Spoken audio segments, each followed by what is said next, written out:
உண்மையாக நீங்கள் அவரை என்ன செய்ய வேணும், ஆவியோடு உண்மையோடும் ஆராதிப்பது இது உபயோகம்னா ஜனங்கள் அப்படி உபயோகிக்கல பெரும்பாலும்.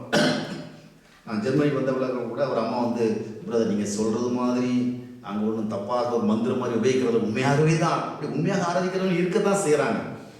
ஆனால் எளிதான வழியை நாம் பின்பற்றுகிறோம். சரியான வழி எது? We must live a life, a kind of life that must be like the light.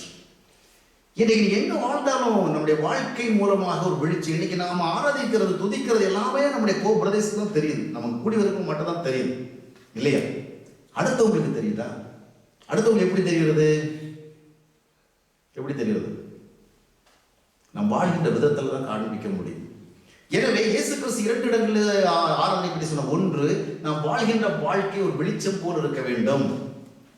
இன்னொன்று யோவான் 15:8 சொன்னார், நீங்கள் மிகுந்த கனிகளை கொடுக்க வேண்டும். You must give much fruit, then God will be, my Father who is in heaven will be glorified. Also you can remain as my disciples. எனக்கும் சீடராக இருப்பீங்க, தேவனுக்கும் கனம் கொடுப்பீங்க. அப்ப தேவன் எப்பொழுது கனப்படுகிறார்? நாம் எவ்வளவு ஆராதிக்கலாம், எவ்வளவு துதிக்கலாம், எவ்வளவு ஸ்தோத்திரிக்கலாம், இதெல்லாம் விட்டுவிட வேண்டாம். We must do all these things. அது எதற்குன்னு சொல்ல, in order to warm up ourselves, நம்மை உற்சாகப்படுத்திக் கொள்வதற்காகத்தான். நாம் துதிக்கிறதுனால ஸ்தோத்திரிக்கிறதுனால தேவனுக்கு ஒரு விசேஷமான சந்தோஷம் கிடைக்கிறது இல்லை.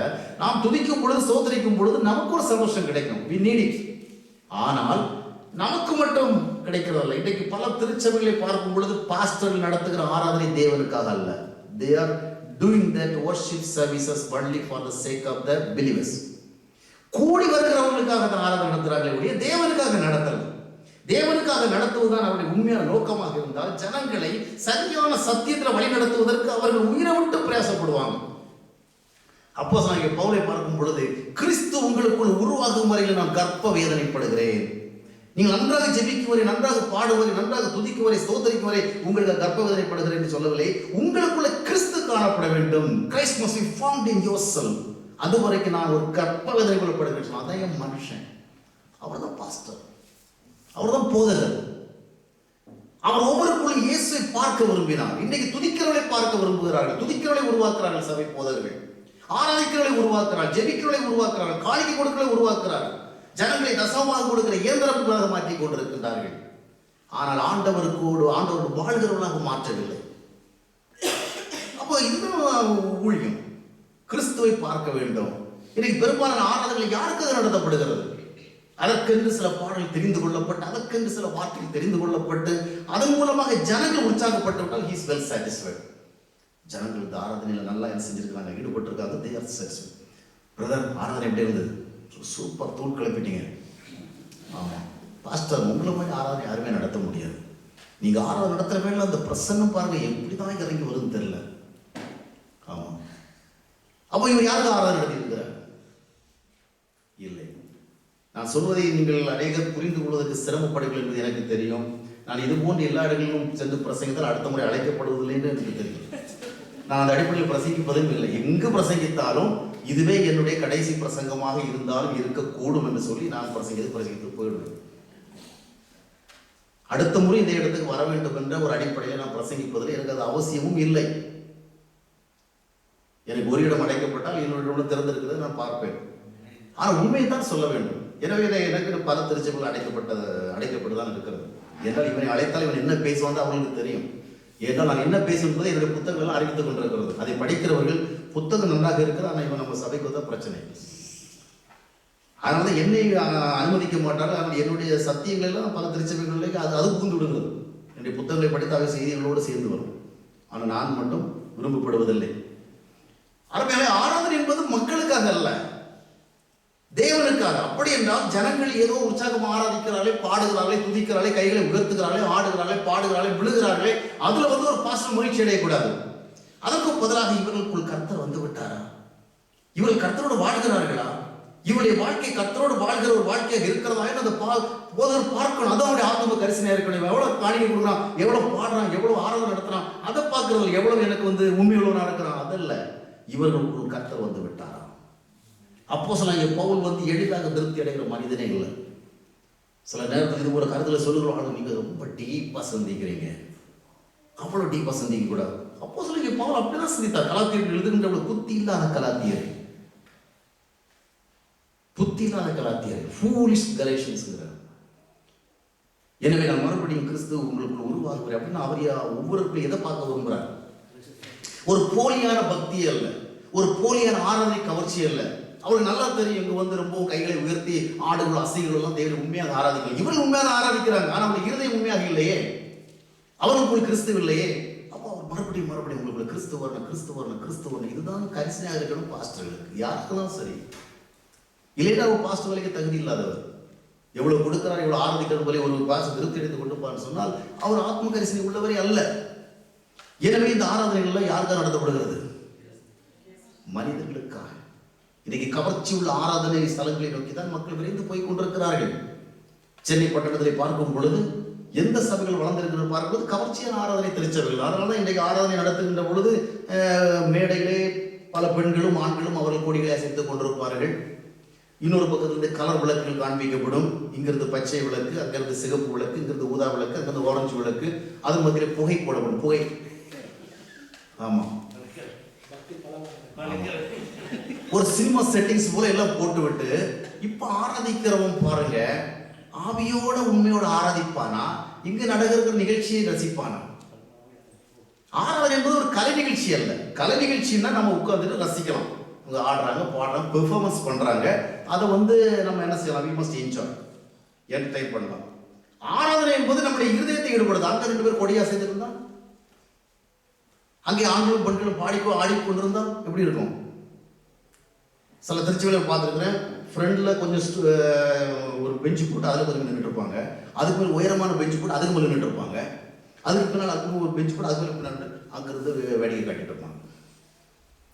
இது ஆவியோட, இது கவர்ச்சியான ஆராதனை.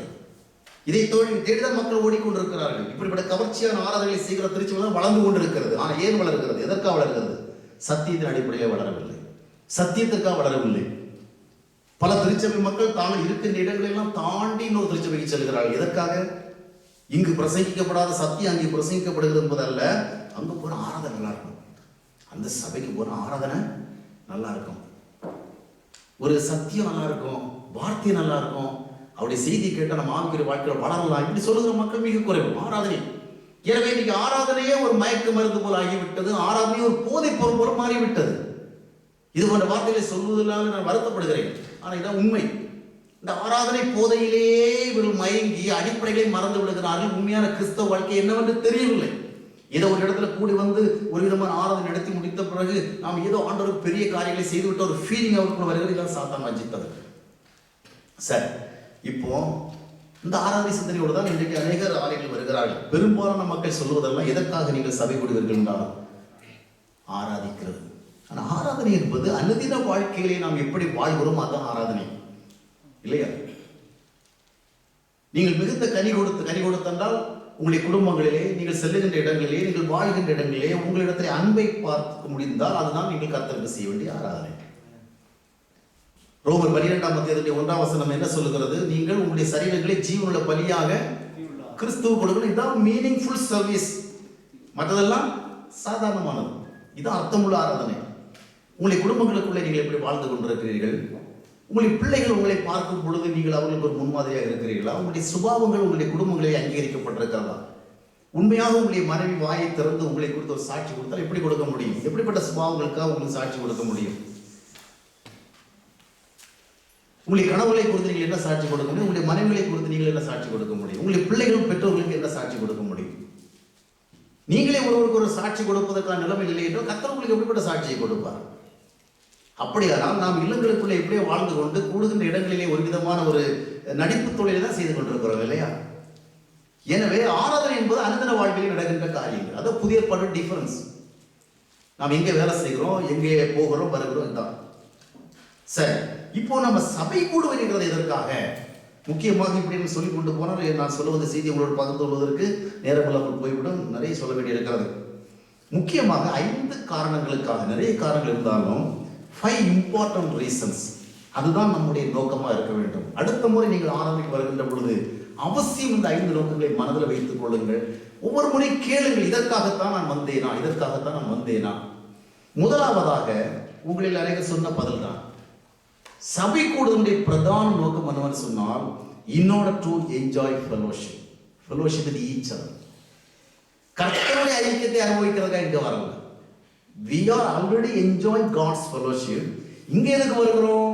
கர்த்தருடைய ஐக்கியத்தை அனுபவிக்கிற அந்த பின்பலத்தோடு இப்பொழுது ஒருவரோடு ஒருவர் ஐக்கியமா இருக்கிறது இல்லையா? ஒரு வசனத்தை வாசியுங்கள். யோவான் 17ஆம் அத்தியாயத்தினுடைய 21வது வசனம். அவர்கள் எல்லாரும் ஒன்றாயிருக்கவும். போதும். அவர்கள் எல்லோரும் ஒன்றாயிருக்க. they must be together. இது இயேசு கிறிஸ்து ஆண்டவர் தேவனுக்கு ஜெபிக்கிற ஜெபத்தில் வருகிற பகுதி. they must be together. அப்படி என்ன அர்த்தம்? இங்கே கூடி வருகிற யாரும் ஒருவருக்கு ஒருவர் தெரியாதவராகவோ அறியாதவராகவோ தொடர்பு இல்லாதவராக இருக்கக்கூடாது. we must be together இல்லையா? ஒரு குடும்பத்துக்குள்ள கணவன் மனைவி பிள்ளைகள் இவர்கள் ஒன்றிணைந்து இருப்பதுதான் குடும்பம். கணவன் இருக்கிறார், மனைவி இருக்கிறாங்க, பிள்ளைகள் இருக்கிறதா, அவர்கள் இருக்கிறார்கள், ஒருவரோடு ஒரு தொடர்பு இல்லைன்னு சொல்லுவோம். அது என்ன கிடையாது?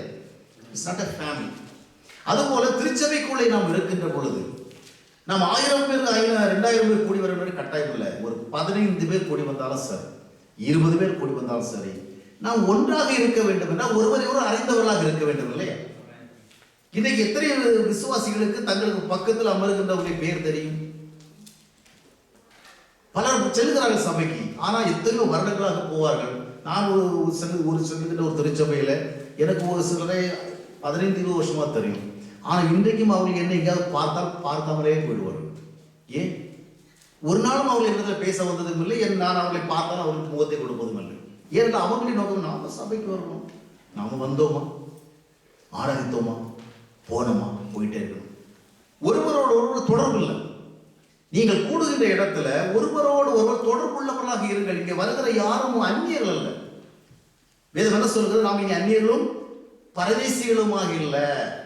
பஸ் ஸ்டாண்ட்ல போய் நின்றுட்டு இருந்தீங்கன்னு சார் எல்லாரும் ஒருவருக்கு பரதேசி தான், அந்நியர்கள் தான் இல்லையா? ரயில்வே ஸ்டேஷன்ல இருந்தவொன்னா ஒருவருக்கு ஒருவர் அந்நியர்கள் தான், பரதேசிகள் தான். அங்கேயே நாம் ஒருவருக்கு பேசுறோம் இல்லையா? ஆனா சர்ச்சுக்குள்ள வருகிறவர்கள இவர் யாரோ நான் யாரோ அப்படி கிடையாது. நமக்கு நம்முடைய பக்கத்தில் அமருகிறவன் நம்முடைய சகோதரன், நம்முடைய பக்கத்தில் அமருகிற நம்முடைய சகோதரி இல்லையா? அப்போ we are the one family. அப்போ அந்நியர்களும் அல்ல, பரதேசிகளும் அல்ல. இங்க எதுக்கு வருகிறோம்? அடுத்த ஞாயிற்றுக்கிழமை நீங்கள் இங்கே சபை கூட வருகின்ற பொழுது நீங்கள் வருவதனுடைய மிக முக்கியமான நோக்கம் எதுவாக இருக்க வேண்டும் சொன்னால், உங்களை கேட்டால் நீங்க என்ன சொன்னா, I am going to the church for what purpose? I want to enjoy fellowship with others. இன்னைக்கு மனிதன் பிரிந்து வாழ்கிறான், ஒருவரோடு தொடர்பு இல்லாமல் வாழ்கிறான், ஒருவருக்கு தீவுகளைப் போல வாழ்கிறான். இணைப்பு பாலங்கள் இல்லை. இந்த இணைப்புகளை ஏற்படுத்துவதா இயேசு கிறிஸ்து. பரிசுத்த ஆவியானவர் கொடுக்கப்பட்டார். என்ன அர்த்தம்? 1 கொரிந்தியர் 12ஆம் அத்தியாயத்திலே 13ஆம் வசனத்தை வாசியுங்கள்.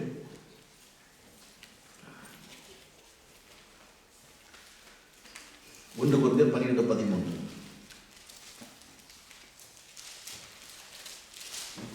நாம் யூதராயினும் கிரேக்கராயினும் அடிமைகளாயினும் சுயாதீனராயினும் எல்லாரும் ஒரே ஆவியினாலே ஒரே சரீரத்துக்குள்ளாக ஞானஸ்நானம் பண்ணப்பட்டு. இங்க என்ன சொல்லப்பட்டிருக்கிறது? நாம எந்த ஜாதியா வேணாலும் இருக்கலாம். இங்க இருக்கிற எல்லாரும் நீங்க ஒரே ஜாதியா என்றது தெரியாது. ஜாதிகளை நம்ம அழிக்க முடியாது, அப்படித்தானே? ஆனா ஜாதி வேற்றுமைகளை அழிக்க முடியும், வேற்றுமை உணர்வுகளை அழிக்க முடியும். நீங்க ஜாதி அழிக்கிறதுக்கு முயற்சி பண்ணீங்கன்னா ஒருக்கும் முடிகிற வரைக்கும் நடக்காது. ஆனா ஜாதி ரீதியாக நாம் பிரித்து பார்க்கிற எண்ணங்களை அழிக்கலாம், ஜாதியின் அடிப்படையில் சிந்திக்கிற சிந்தனைகளை அழிக்கலாம். இவர் வேற, அவர் அந்த காஸ்ட், அந்த காஸ்ட். நான் சில இடங்களுக்கு போகின்ற பொழுது என்னிடத்துல சிலர் ரொம்ப நிறைய காரியங்களை விசாரிப்பாங்க. நீங்க எந்த ஊர், எந்த மாவட்டம், ஒவ்வொன்றாக கேட்டுக்கொண்டே வருவார்கள். நான் குமரி மாவட்டம். குமரி மாவட்டத்தில் எந்த ஊர்? அது இந்த ஊர். அப்புறம் யோசனை பண்ணுவாங்க, அந்த ஊரில் உங்களுக்கு இவரை தெரியுமா, அவரை தெரியுமான்னு கேட்பாங்க. நாமும் அப்பாவித்தனமா, ஆமாம் அவரை தெரியுமே, அவர் நல்லா தெரியுமா, உங்களுக்கு தெரியுமே, அவருக்கும் உங்களுக்கும் என்ன இல்லை, அவருக்கு தெரியும் அப்படின்னு சொன்னால் இன்னும் கண்டுபிடிக்கல ஜாதியை. அப்புறம் இன்னும் ஒரு சில படி கேட்டு அவரும் எனக்கு சொந்தக்காரன் தான் அப்படிங்கிற மாதிரி சொல்லிட்டோம்னு வச்சுக்கலாம், கண்டுபிடிச்சிடுவாங்க நம்ம ஜாதியை. ஏன்னா அவர் என்ன ஜாதிங்கிறது தெரியும். இப்போ இவர் இவ்வளவு சுற்றி நம்முடைய கேள்விக்கிட்ட எதுக்காக? நேரடியாக நீ என்ன ஜாதின்னு கேட்டால் அது ஒரு டீசன்சி கிடையாது. அதனால சுற்றி என்ன பண்ணுவார்? ஆமாம் நீங்கள் எங்கே ஜாஃப்னாவா அப்படி ஒன்றை கேட்டு கடைசியில் ஓ இவர் நம்ம ஜாதி தான். அப்புறம் தான் இவருக்கு அன்பெல்லாம் அப்படியே பொங்கி வரும். அப்புறம் நல்லா இருக்கிறீங்களா பிரதர், எப்படி இருக்கிறீங்க, நானும் அந்த ஊர் தான் அப்படின்னா. இந்த ஜாதி ரீதியான சிந்தனை பல திருச்சபையை செல்கின்ற பொழுது அந்தந்த ஊருக்காரங்க ஒன்றா சேர்ந்துருவாங்க. ஆமாம், ட்ரிங்கோக்காரங்களை ஒன்றா சேர்ந்துருவாங்க, மட்டக்களப்புக்காரங்களை ஒன்றா சேர்ந்துருவாங்க, ஜாஃபனாக்காரங்களை ஒன்றா சேர்ந்துருவாங்க. என்கிட்ட ஒரு சொன்னாங்க, அந்த ஜாஃபனாக்காரங்களோட ரொம்ப தொடர்பு கிடையாது அப்படின்னாங்க. உதாரணத்துக்கு சொல்றேன் பாருங்கள், இந்த விதமான சிந்தனைகள் அல்ல. கிறிஸ்துவுக்குள்ள வருகின்ற பொழுது எந்த ஊராக இருந்தாலும் சரி, எந்த நாடாக இருந்தாலும் சரி, கருப்பனாக இருந்தாலும் வெள்ளையாக இருந்தாலும் சரி, we all are one. இல்லையா? கிறிஸ்துவுக்குள் ஒரே ஆவியினாலே நாம் என்ன செய்யப்பட்டிருக்கிறோம், ஞானஸ்நானம் பண்ணபடி இணைக்கப்பட்டிருக்கிறோம் என்று அர்த்தம். எல்லாரும் வந்து ஞானஸ்நானம் பெற்றோம் என்று மட்டும் சிந்திக்கிறது இல்லை. we are united in Christ even though we have different backgrounds, we have different cultures, different civilizations, different caste systems. We are one in Christ. சரிதான்? சரி, இப்போ நம்ம எதுக்கு சர்ச்சைக்கு வரோம்? ஆண்டவரை ஆராதிக்க வரணும்னா அப்படியே சீரியஸா வரலாம், சீரியஸா உட்காரலாம், சீரியஸா ஆராதிக்கலாம், சீரியஸா கவனிக்க போகலாம், சீரியஸா போயிடலாம். ஐக்கியத்திற்காக இருக்கிறோம்னா என்ன செய்யணும்? பக்கத்தில் இருக்கிற பார்த்து வச்சு சிரிச்சு என்ன செய்யணும்? பிரதர் நல்லா இருக்கீங்களா? இங்க எனக்கு தெரியாதே, என்னுடைய திருமணத்துக்கு நான் மிகவும் எனக்கு தெரிந்த ஒரு நபருக்கு பத்திரிகை கொடுக்க போறேன். அவர் கேட்கிறார், என்ன உங்களுக்கு எப்படி தெரியும்? தெரிஞ்சதால தானே பத்திரிகை எடுத்துட்டு வந்தேன். அதை பார்த்து கூட புரிஞ்சுக்க தெரியல. தெரியாத வீட்டுக்கு பத்திரிகை எடுத்து போக முடியுமா? அப்போ ஒரு தொடர்பு நிலை இல்லை. நீ கிறிஸ்தவருக்கு அழைத்த காலத்தில் அவர் கொண்டு வந்தேன். அவருக்கு என்ன உங்களுக்கு எப்படி தெரியும்? அவரோட ஒன்றா பேசியிருக்கோம், பழைய திரும்ப அதாவது பத்திரிகை கொடுக்குற அளவுக்கு நமக்கு உங்களுக்கு என்ன தொடர்பு இருக்குன்னு அவர் மறைமுகமாக கேட்கிறாரு தான். சரி, கிறிஸ்துவுக்குள்ளான ஒரு ஐக்கியத்தை அனுபவிக்க வருகிறோம் இல்லையா? இன்னும் வாசியுங்கள், ஆதி திருச்சபையில் இருந்தவங்க எப்படி இருந்திருக்கிறாங்க. 4:32 அப்போஸ்தலர் நடவடிக்கைகள்.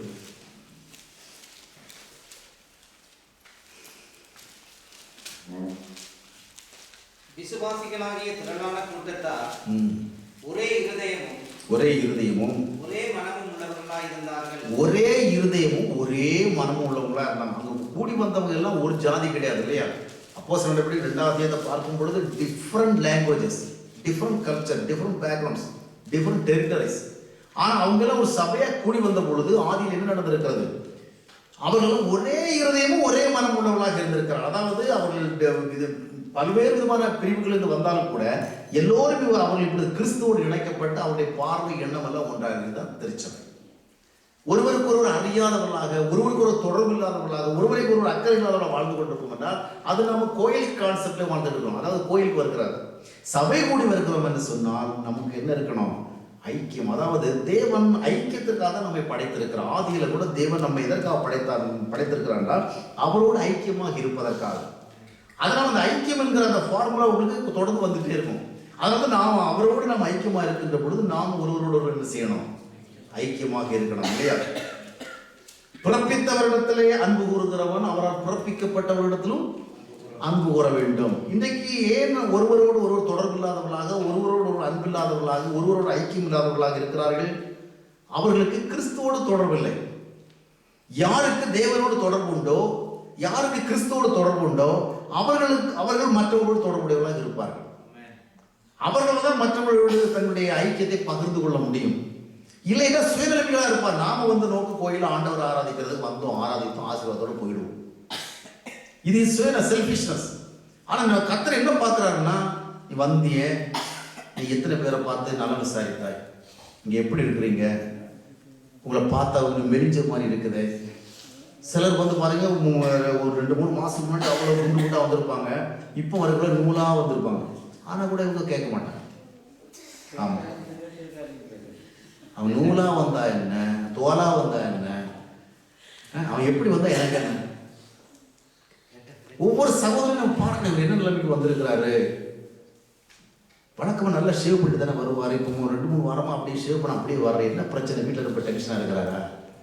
என்ன வீட்டுக்காரங்க ரொம்ப டென்ஷன் கொடுக்குறாங்களா? முன்னாடி எல்லாம் நல்ல சட்டை தானே போட்டு வருவார், இப்போ அயன் பண்ணாமலே சட்டையை போட்டு வராரு. அந்த அளவுக்கு ஒரு என்ன பிரச்சனை? நீங்கள் ஒருத்தர் பார்க்காதீங்க, நான் பொதுவான காரியங்களை சொல்லுவேன். நம்ம பிரசங்கத்திலே வருகிற ஒரு பெரிய சிக்கல் என்னன்னு சொன்னால், நான் பேசிட்டு இருக்கிறவங்களே ஒருத்தர் என்னதான் சொல்றாரு. உங்க யாருடைய பின்னணியில் எனக்கு தெரியாது. எதற்கு சொல்ல வருகிறேன்னா, ஒரு இடத்துல ஒரு வித்தியாசத்தை பார்த்தா வழக்கமாக நல்லா அழகாக டீசெண்டாக வந்து நல்லா ஸ்மார்ட்டாக ட்ரெஸ் பண்ணிட்டு வருவார். இன்றைக்கி இப்படி வராரு. அப்போ ஏதோ ப்ராப்ளம் இருக்கு இல்லையா? இப்படி வரமாட்டார். ஏதோ மனக்கஷ்டத்தில் வராரு. எப்படி போட்டால் என்ன, இனி வாழ்க்கையில் என்ன இருக்குது, அயன் பண்ணி ப்ரெஸ் பண்ணி போட்டானா போடாமல் இருந்தாங்க, சவரம் பண்ணினா என்ன பண்ணாமல், காலை செருப்பு போட்டா என்ன போடாமல் இருந்தாங்க, அதை துடைச்சாங்க துடைக்காமல் இருந்தாங்க. அந்த மாதிரி அவர் வந்துட்டாருன்னா அவருக்கு ஏதோ மன கஷ்டம் இருக்குது, என்னங்க என்ன பிரச்சனை, அப்படி கேட்குற ஒரு அனுபவம் இருக்கணும். இதாங்க சபை. குறைஞ்சபட்சம் இதை கொடுத்த ஒரு கனவாவது நமக்கு இருக்கணும் இல்லையா? நடைமுறையில் காணாமல் இருந்தால் கூட ஒரு கனவாவது இருக்கிறதா இல்லை, இதுதான் சபைங்கிற ஒரு எண்ணமாவது இருக்கிறதா நமக்கு. கோயிலில் வந்து பக்தியாவது என்னென்ன உட்காந்துட்டு வேடிக்கை பார்த்துட்டு போகிறது நமக்கு சபை கொடுக்கும். அவர் பாஸ்ட் வந்து என்னென்னமோ சொல்லிட்டு இருப்பார், அவர் 1000 சொல்லுவார். அதையெல்லாம் நம்ம வந்து டீப்பாக கவனிக்கக்கூடாது. ஆமாம், நான் பல திருச்சிகளை பார்த்துருக்கேன். நல்ல விசுவாசிகள் பாஸ்ட் என்ன பிரசங்கம் பண்ணாருங்கிறத பற்றி அவருக்கு கவலையே கிடையாது. என்னங்க பண்ணாரு இன்னைக்கு பிரசங்கம், அவர் வேலை செஞ்சுட்டு போகிறார். நாம வந்தோமா ஆசீர்வாதம் கொஞ்சம் நேரம் தூங்கணுமா. ஏன்னா ரொம்ப அருமையாக தூக்கம் வர நேரம் எதுன்னு சொன்னால் நம்ம 6வது நேரம் தான். அது மட்டுமல்ல, இக்காலத்தில் திருச்சபை என்ன ஆரம்பிச்சுன்னா வந்த உடனே இவருக்கு நல்ல ஜிம்மில் கொண்டு போய் எக்ஸசைஸ் கொடுக்குறோமா, நல்ல எக்ஸசைஸ் கொடுக்குறோம். ஆடுவோம் பாடுவோம், கைகளை உயர்த்துங்கள், வலது கரத்தை உயர்த்தி இடது கரத்தை உயர்த்தி கைகளை அசைத்து, இவன் கைகளை அசைத்து ஆடி பாடி, அது மட்டும் 10வது அடிச்சு கொண்டு கீழே விழ வேண்டியது. ஆம்பளைகளும் பொம்பளைகளும் ஒன்றா விழுந்து, கும்பலும் கூட்டவுமா விழுந்து, அப்படியெல்லாம் கடவுளை ஆராதிக்க வேண்டியிருக்கு. இப்படி அங்கே விழுந்து இங்கே விழுந்து, சிலரெல்லாம் பாருங்க வந்து கொஞ்ச நேரம் நின்றுட்டு கூட முடியல, ஆராதனை விட 2 நிமிஷம் நின்றுட்டு உட்காந்துருவாங்க, முடியல அப்படின்னு. அந்த மாதிரி மற்ற மக்கள் எல்லாம் அப்படியே ஆவியில் நிரப்பி அடிச்சு புரட்டி கீழே விழ வச்சா, கொஞ்சம் நின்றுக்கிட்டே இருக்க முடியாத ஆளுகளை கீழே விழ வச்சா எப்படி இருக்கும்? அதற்கு பிறகு வந்து கர்த்தருடைய செய்தியை கொடுத்தா எப்படி இருக்கும்? இவ்வளோ நேரம் ஜிம்மில் போயிட்டு நல்லா எக்ஸசைஸ் உடலுக்கு, அப்போ என்ன பண்ணுவாங்க, கர்த்தருடைய சமூகத்தில் அருமையாக நித்திரை கொள்வாங்க. சிலருக்கு பாருங்க, என்னதான் மாத்திரை மருந்து கொடுத்தாலும் சரி, இரவுல தூக்கம் வரவே வராது. சென்னையில் அந்த மாதிரி தான் ஒரு டாக்டர் போய் சொன்னாங்க, டாக்டர் எவ்வளவோ ட்ரை பண்ணுற டாக்டர், முடியவே மாட்டேங்குது, தூக்கம் வரவே மாட்டேங்குது, கட்டில் சுற்றி வரேன், எவ்வளவோ மாத்திரை எல்லாம் வர, ஏதாவது பண்ணணும். டாக்டர் சொன்னார், இது இனி ஒரு மாத்திரை மருந்தெல்லாம் ஒன்றும் கிடையாது. சென்னையில் ஒரு குறிப்பிட்ட இடத்துல ஒரு ஆன்லைன் ப்ரே நடக்குது, நீ அந்த இடத்துக்கு போ, உனக்கு தூக்கம் வரும். எதுக்குன்னு சொன்னால், அங்கே போய் இவருக்கு அங்கே போய் பிரார்த்தனை பண்ணி தேவ அருள் பெற்று இல்லை, அங்கே போனாலே இவருக்கு தூக்கம் வரும். ஆமாம், அவர் ஆன்லைன் ப்ரே போனால் ஆழ்மையான தூக்கம். ஏன்னா அந்த கர்த்தருடைய வார்த்தை வந்தோடனே அநேகருக்கு என்ன வரும், தாளாட்டி விட்டேன். ஏன்னா இதுவும் நம்ம 1 மணி நேரமாக நின்று இருந்து